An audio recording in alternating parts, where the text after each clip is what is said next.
Meaning of capital.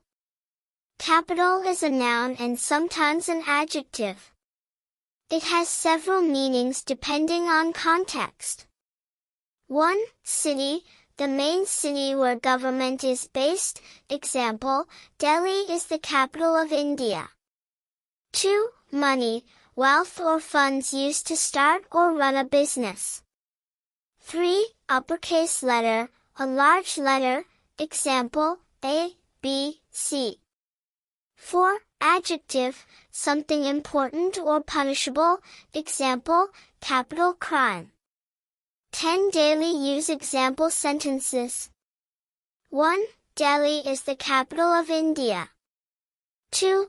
The company needs more capital to expand.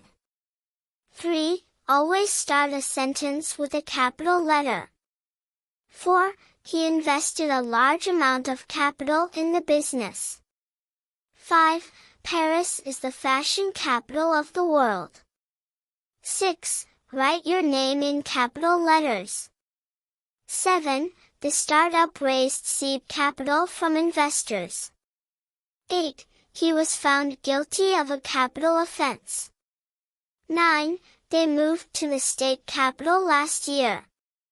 10. The bank approved a capital loan for construction.